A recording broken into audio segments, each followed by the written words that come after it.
रावलपिंडी में चूड़ चौक के पास एक मिसरियाल रोड है, उस रोड पे आप आगे जाए तो एक पुल्ली आती है नाले की, उसके पास ही आगे करके एक वैगनों का अड्डा था, ये वो जो छोटी सुजुकी है ना, साबुनदानी जिनको हम कहते हैं सुजुकी है उनका, वहां पे एक पुराना सा दरख्त था, तो उसके नीचे एक फकीर आके बैठना शुरू हो गया कुछ दिन, और वो नंग धड़ंगा फकीर था, कपड़े भी नहीं पहने होते थे, तो वो सुजुकी वालों ने उस फकीर को वहां से उठाया कि यार यहाँ पे औरतें भी आके मतलब सुजुकी में बैठना होता है, और आप जैसे औलिया अल्लाह जब यहाँ बैठे होंगे तो मुसलमानों की औरतें बेचारी कैसे आएंगी, ए औलिया दे शारजे मुसलमानों की औरतें नहीं जा सकती होते नांगे पीर।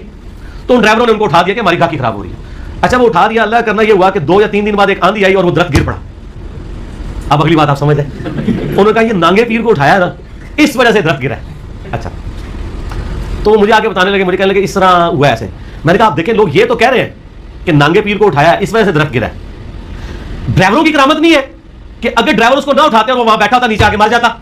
ये ड्राइवरों की करामत है कि उन्होंने उठा दिया। हाय हाय हाय हाय हाय हाय कौन ना, लेकिन उस तरफ आपका दिमाग नहीं जाएगा क्योंकि आपने नांगों की तरफ जाना है। ये तो ड्राइवरों की करामत है। उन्होंने कहा भाई जी बाबा बचा लिया, एक बाबा रहमतुल्लाह अलैह तो बचा लिया, उन बुद्धा जिलो ही रहे या हाफिज़ुल्लाह रहे, ये किसी का दिमाग आएगा। तो मैंने कहा जी एक तो ये फकीर, दूसरा मैंने कहा जी आप जाके फिजिकली वहां पे चेक कीजिएगा, वो दरख्त एक दिन में नहीं गिरा, उस दरख्त को लगी होगी दीमक, और ये साइंटिफिक फिनोमेना है कि अगर दीमक लग जाएगी और एक दिन में तो नहीं वो चाटती, कई महीने चाहिए दीमक को चाटने के लिए।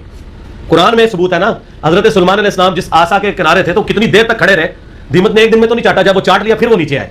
कोई भावे कि दीमक कोई ऐसी भी होती है जी दिन का अटैच चाट ले, इस तरह नहीं होता। अच्छा वो अगले दिन हो के आए तो मुझे बताया उनका यार तेरी गल सही निकली है, ये मेरा कोई करामत नहीं है ना मेरा कोई इल्म गैब है, मुझे तो पता है यार तो साइंटिफिकली वेरीफाई चीज होगी तो साइंटिफिकली इस तरह वेरीफाई।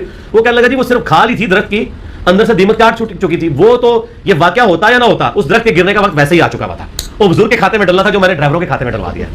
तो पिंडी के ड्राइवर बड़े करामत वाले हैं, बुजुर्गों को रहमतुल्लाह अलैह होने से बचा लेते हैं। तो वो मात बताएंगे इन्होंने इस तरीके से यानी मशहूर कर देते हैं चीजों को।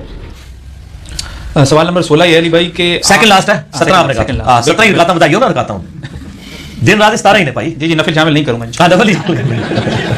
आप पता सुप्रीम कोर्ट ने ये भी डिसीजन किया कि हमारी दफ्तरी जुबान जो है ना उर्दू होनी चाहिए, और इसका जो नोटिफिकेशन निकला वो भी इंग्लिश में निकला हुआ है।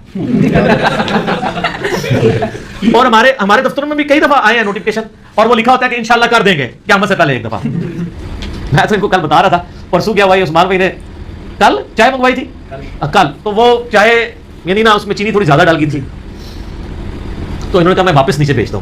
मैं कहा जनाब मेहरबानी करो वापस ना भेजना, थोक पा के भेजेगा। यही होता है, लोग गुस्सा निकालने के लिए यही करते हैं। यानी होटलों पे भी अगर आपने दोबारा भेजा ना कि यार भेजें, वो कहते अच्छा तो मैं भेजना वहाँ थूक फेंकते हैं, गोल के वो भेज देते हैं, क्योंकि वो डायरेक्ट तो आप गुस्सा पे नहीं निकाल सकते, इस तरह निकालते हैं। ये इसी तरह ऑफिसर्स के साथ भी करते हैं। ये जिन ऑफिसर्स को बड़ा एक तकलीफ होती है ना कि जी हम ये जनाब इनको इसको कभी किसी जो वेटर को झाड़ देना, कभी कुक को झाड़ देना, कभी यूं करना वो करना, वो ये